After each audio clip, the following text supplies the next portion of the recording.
It was the red dress that tipped me off. Lily never wore red. She had her palette, creams, soft greens, shades that matched her quiet demeanor and our quiet life.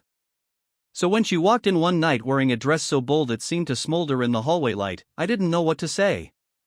I must have stood there staring because she gave me a look, half amused, half irritated, and said, "What? Can't a girl switch things up once in a while?" She shrugged, went to the mirror, and tossed on lipstick, the kind you wear to make a statement. But the thing was, Lily never cared about statements. She brushed me off when I asked where she was going, something vague about meeting her sister for drinks. But she didn't look like she was heading for a sisterly catch-up over Chardonnay. She looked like she was dressing for someone else entirely. She walked out the door without looking back, a ghost of the person I'd once known. At first, I just stood there, feeling stupid for noticing. But that moment burrowed into me. You don't see someone you've spent years with and suddenly feel like a stranger. That feeling doesn't just fade. I pushed it aside for days, weeks, though her demeanor kept changing in small ways, coming home late, laughing at texts that weren't from me, going on about needing more space. Then, one Saturday afternoon, I noticed her phone ringing on the kitchen counter. Nothing out of the ordinary. But what made me pause was her reaction, how she bolted from the garden as soon as she saw me glance at it, grabbing it like it held a secret. She laughed it off, just, "Work stuff," she mumbled, too casual. That moment felt like a flicker of something dark in an otherwise normal day. A single second, but the kind that flips a switch in your brain and you start noticing things you hadn't before, or things you wish you hadn't. Like how she avoided eye contact now, or how she'd head straight to the shower when she got home, as though washing away some trace I wasn't supposed to find. I could feel myself spiraling, looking for clues in every mundane detail, wondering if I was just paranoid. But the red dress kept flashing in my mind, a bold flag in the sea of our normalcy. I was trapped in that state, a seesaw between suspicion and self-doubt. I didn't know if I was the crazy one or if the crazy part was just how blind I'd been. It was only a matter of time before my life split wide open. And that split was coming. The night I found out, I wasn't even supposed to be there. It was a Friday, and she'd said she was heading out of town to visit an old friend from college. Nothing unusual. Lily had made a habit of short trips lately, visits to friends, shopping weekends, even some yoga retreat she'd claimed was good for her mind. I'd made a vague plan with some friends from work to hit the bar, but I'd bailed last minute, feeling the weight of the week dragging me down. Something pulled me to stay home that night, even if it was just to sit in front of the TV with a beer and let my mind drift. I was halfway through my second beer, mindlessly flipping channels, when the doorbell rang. That was strange. Most of our friends knew better than to just show up, and the neighbors kept to themselves. I hesitated, but the doorbell rang again, sharper this time. I opened the door, and there he was, a man, roughly my age, standing on the porch with a look that hit me like a gut punch. He didn't say a word at first, just looked at me with this strange, uncomfortable look, the kind that can turn a stranger into an enemy without a word. He finally spoke, his voice almost a growl. "Is Lily home?" The way he said her name was too familiar, too natural. Like it wasn't the first time he'd said it. My head spun, but I forced myself to keep my expression blank. "No," I managed, feeling my jaw tighten. "She's out of town for the weekend."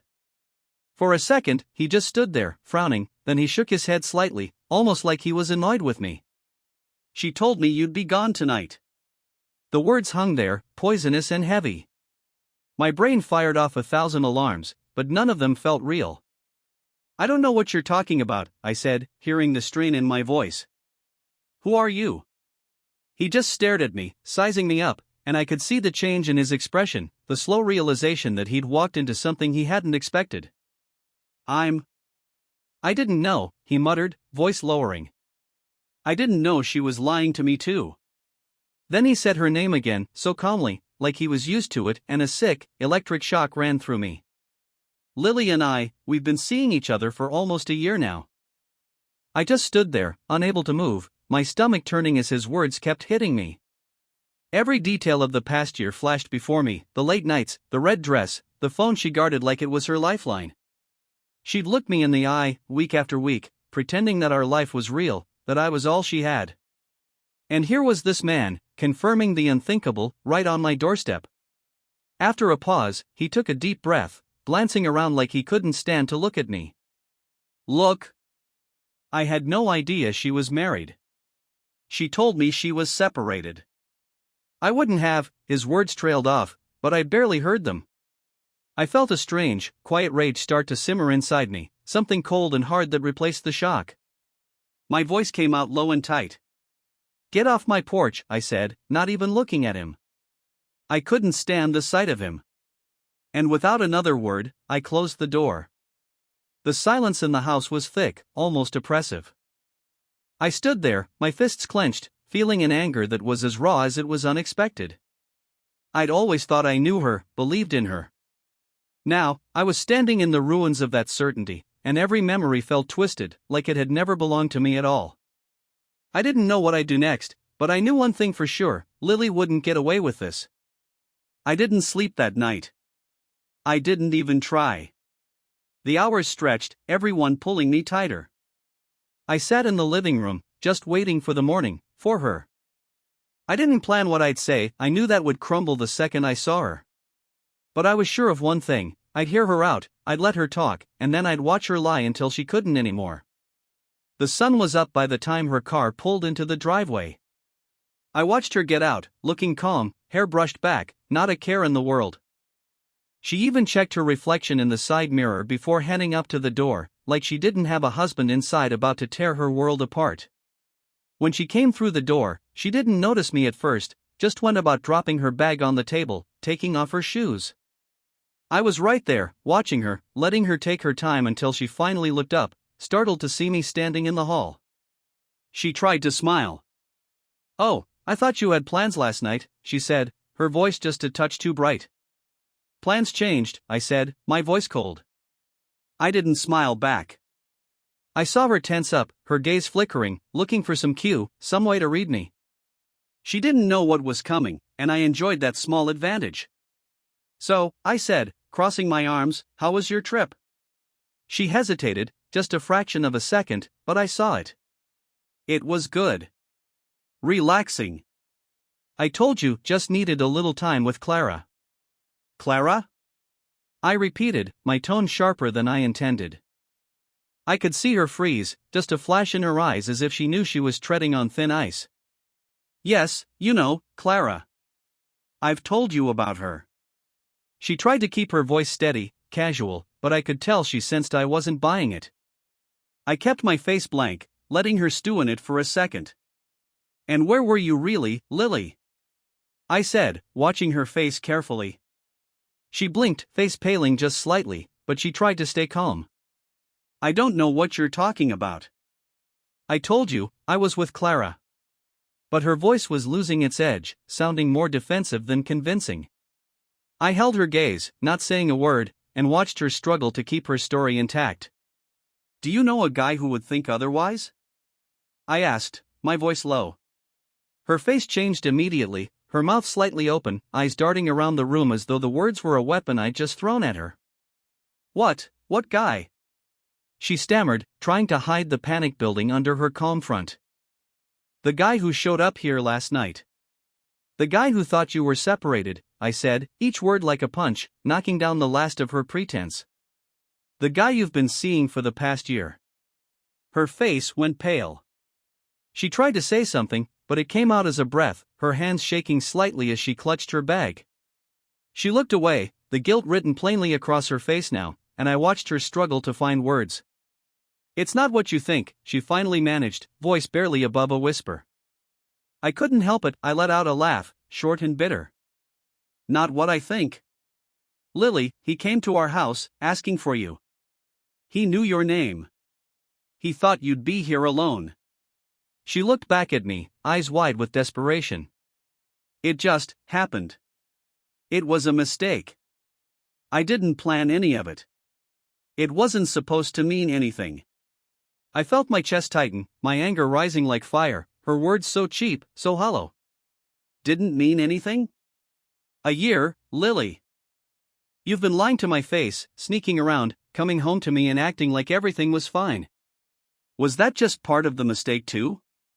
She tried to come closer, reaching out, her hand shaking. Please, just listen.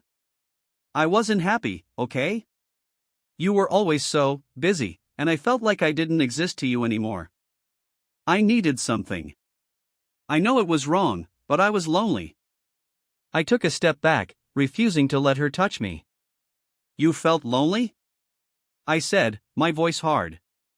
So that's your excuse for lying, for cheating, for destroying everything we've built? Tears welled up in her eyes, but I couldn't care less. This wasn't a story she could weep her way out of. It's over. I told him it was over. It was just a stupid thing. I made a mistake. I shook my head slowly, fury churning in my gut. A mistake is a one-time thing, Lily. This is something else entirely. I let the words hang there, making sure she felt every ounce of my anger, my disbelief. She opened her mouth to argue, to beg, but I didn't want to hear another excuse. I turned and walked away, leaving her in silence, in the mess of her own making, feeling the cold satisfaction that she'd finally run out of lies. After the confrontation, I couldn't just go back to normal. Everything she said replayed in my mind, every excuse, every pathetic attempt to justify the mess she'd made of our life. She thought it was that simple, a mistake, a bad decision she could sweep under the rug. But she had no idea what she'd broken. No sense of the weight of it. She just expected me to absorb her lies and move on. But there was one thing I knew, she wasn't getting off that easily. She wasn't going to see me as a pushover or some fool to be manipulated with teary-eyed excuses. No, I wanted her to feel even a fraction of what she'd put me through, and I had an idea exactly how to do it. Over the next week, I quietly put my plan into motion. I was strategic about it, methodical. I wanted to make sure she understood exactly who she was dealing with. She came back each night, cautious, like she wasn't sure what to expect, and I made a point of being civil, cold but polite, which I could see confused her even more. She was hoping I'd let it go, bury it like a bad dream. The first thing I did was close down her access to the joint account, the one she'd been relying on for her expenses, trips, whatever she needed while I was working long hours to keep our lives comfortable. She went out the following day, probably to buy something to take her mind off her guilt, and by that evening, I got a call. I picked up, keeping my tone calm, almost indifferent. Hey, something's wrong with the bank account, she said, trying to sound casual, but I could hear the anxiety creeping in. Oh, yeah. I closed it, I replied, not giving any more explanation than that. There was a long silence. What? Why? You didn't even tell me. Why would I? I answered, my voice smooth. You made plenty of decisions without telling me, didn't you? Consider this, rearranging things a little. I could almost hear her frustration on the other end. But she knew she couldn't push too hard, so she just muttered something about needing to talk about it later and hung up. I could imagine the shock on her face, the realization that her easy, well-funded life wasn't going to be so simple anymore. Next, I went into her closet, emptied out all the things I'd bought her over the years, designer clothes, handbags, jewelry, and piled them up. By the time she got home, I was waiting for her in the living room, her things in a heap on the floor. She stopped dead in the doorway, staring at the pile like it was radioactive. What's all this? She asked, her face pale. Your stuff. All the gifts I gave you, I said calmly. You said you felt lonely, didn't you? That I wasn't paying attention? Well, here's all the attention you need right here. Take it. She looked stunned, a mix of anger and shock, like she didn't believe I'd go that far. What are you even saying? I'm saying you don't get to have it both ways, Lily, I replied, my voice flat. You wanted a new life, a new adventure, whatever it is you thought you were missing. So go enjoy it. But you'll be doing it without any of this. I pointed at the pile of luxury that she'd flaunted as a reward for the life she thought was beneath her. Her face twisted, some desperate attempt at anger, and she tried to come back with, fine. I don't even want it. But I could see the fear behind her eyes, the realization that I wasn't about to let her skate by with a few empty apologies. That evening, she sulked around the house, restless, as if she was waiting for some sign that I'd go back to being the husband she thought she could manipulate. But she got nothing. I ignored her, went about my routine, and let her feel every second of the isolation she'd asked for. The final step was the most satisfying. I took everything she'd posted online, all those curated, happy images of us on vacations, of her in front of fancy restaurants, smiling with that practiced grace, and deleted them. Every memory she'd crafted, all those carefully edited moments, gone. Just like that. I wanted her to see the emptiness she'd created, the hollow life she'd chosen. And when she realized what I'd done, she looked at me with something close to panic. Her face dropped, and she stammered, "Why would you do that? Why?" I shrugged, looking at her like she was nothing more than a stranger. Because none of it was real. You wanted a fantasy, right? Well, you've got it now. I left her standing there, broken, with nothing left but the cold, hard reality of her own choices. The sweet revenge wasn't just in cutting her off but in watching her slowly, painfully realize that the life she'd taken for granted was disappearing before her eyes. She avoided me for days after that. She'd skulk around the house, making herself scarce, as if she was waiting for something to change, for me to suddenly soften. But each time she tried to engage, small talk over coffee, a forced smile as she walked by, I'd look right through her. My silence did its job well, it left her alone with her thoughts, her guilt. Finally, one evening, she broke. She came into the living room, arms crossed tightly across her chest. Her face looked drained, worn down by the weight of it all. I could tell this wasn't easy for her, but for once, she wasn't hiding behind excuses or dramatics. "We need to talk," she said quietly, looking down. I didn't bother to look up from the book I was pretending to read. "Yeah? And say what, Lily? That you're sorry again? That you'll change?" My voice was low, steady. "If that's all you've got, don't bother." She swallowed, struggling to meet my gaze. "I know I hurt you. I know I ruined everything we had. But I want to understand what happens now. Can we move on from this?" I felt a strange mix of anger and exhaustion. Move on? You really think it's that simple? You think after what you did, we just brush it off and pretend it didn't happen? Her shoulders sagged, and she stared at the floor. I don't know how to fix this, okay?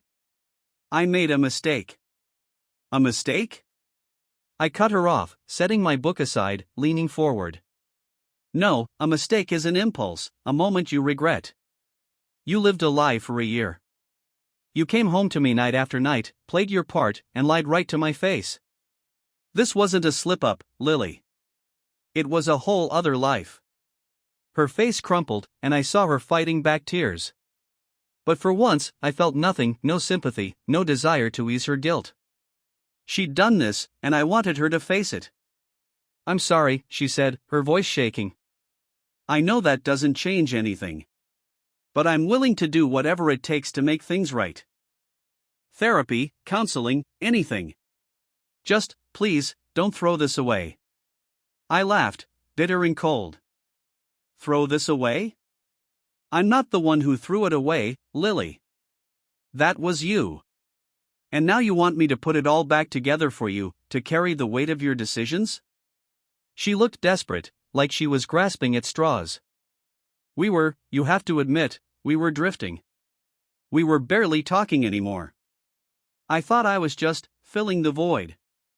Filling the void? You think that's how this works? My voice hardened, and I could feel my frustration building, anger mixing with a strange sadness. You didn't even try, Lily. You never came to me, never said a word. You made the choice, all on your own, to lie, to cheat, and then you just hoped I'd never find out. That's not a marriage. That's a game. She let out a slow, shaky breath, eyes glistening with the tears she couldn't hold back. But I wasn't moved. I'd done my share of crying alone in the nights after I found out, and I didn't have any patience for hers. "So, what happens now?" she asked quietly, defeated. "I don't know yet," I said, standing up, looking down at her, feeling a strange finality. "But I'm not staying in this house with you. I'll pack a few things, take some time. You can stay here and think about what you've done. Alone. She looked up, eyes wide with shock. She hadn't expected that, hadn't realized how close she was to losing everything. And for once, I saw it click. She wasn't in control of this anymore, I was. I left her there, her tears finally spilling over, but I didn't turn back. For the first time in months, I felt a strange sense of clarity, a weight lifting off my chest. I'd given her everything, and she'd thrown it away without a second thought. Now, it was time for her to see what that truly cost. Leaving felt strange. I didn't know where I'd go or how long I'd be gone, but that wasn't the point. This wasn't about the distance, it was about taking back control. As I drove, the quiet of the car gave me space to sift through the wreckage of everything I thought I knew. For years, Lily had been my anchor, the person I'd planned my life around. Now I was on my own, and part of me felt liberated. Another part, though, felt hollow. I spent the next few days holed up in a small hotel just out of town. I didn't call anyone, didn't check in with her, didn't bother to explain myself to anyone. I just let myself sit with the reality of it all, letting the anger, the shock, even the sadness run their course. Every now and then, I'd feel the urge to text her, to ask for some clarification, to get some twisted satisfaction from rehashing the betrayal. But I'd stop myself. What more could she say? There was nothing left for her to explain, no new excuse that would give me back what she'd taken. On the third day, she texted me. It was a long message, full of regret, the same pleas I'd heard already. She wanted a second chance, said she was willing to go to counseling, to rebuild the trust. But every word just reminded me of the lie she'd lived for so long. She'd always been willing to say the right things, that was the problem. For a while, I'd sit there, staring at the message, wondering if maybe there was a way through this that didn't involve cutting her out completely. We had years of memories, good ones, and I didn't know if I was ready to throw it all away. But then I'd remember that night, the man on my doorstep, her lies, and all those moments where she'd look me in the eye with no hesitation. It was a brutal reminder of how much she'd taken from me, trust, security, everything that had made our marriage feel solid. On the fifth night, I decided to go back to the house, not to reconcile but to end things. The decision wasn't easy, but I knew it was the only way I'd find peace. I'd lost too much in this marriage, and staying with her would only mean losing more of myself. I had to let it go. I walked into the house, and she was there in the kitchen, looking smaller than I'd ever seen her. She watched me come in, eyes red, face tired. She started to speak, but I raised a hand, cutting her off. I came back to talk, I said, keeping my voice calm. But this isn't about fixing anything, Lily. I'm done. I paused, letting the words settle. We're done. She looked at me, a flicker of denial in her eyes, like she couldn't believe it. Please, we can't just end it like this. We've been through too much together. I shook my head, the weight of my decision steadying me. You went through this alone, Lily. You decided on your own to leave me behind, to find someone else. I can't come back from that. I can't look at you the same way. Her face crumpled, and she tried one last time. I love you, you know that. I made a mistake, but I never stopped loving you. I nodded slowly, letting her words hang in the air, feeling nothing but a cold finality. Maybe you did. But it doesn't change anything. Love isn't just a feeling. It's what you do. And what you did. That destroyed everything I thought we had. She didn't say anything else. She seemed to know that it was over. I walked out of that house without another word, a strange emptiness following me, but also a sense of closure. The life I'd known was over, but at least I was free from the lies. Free to rebuild something real. In the weeks that followed, I focused on myself. I reconnected with friends, picked up old hobbies, found parts of myself I hadn't noticed in years. I realized that as much as I'd wanted to hold on to the idea of my marriage, I'd only been holding myself back. The pain didn't fade overnight, but it grew distant, like a bruise slowly healing. Lily's betrayal taught me one thing: trust, once broken, is almost impossible to rebuild. And trying to force it, to mend something so deeply fractured, only hurts more in the end. I was done trying to salvage the past. Now, I was ready to start something new.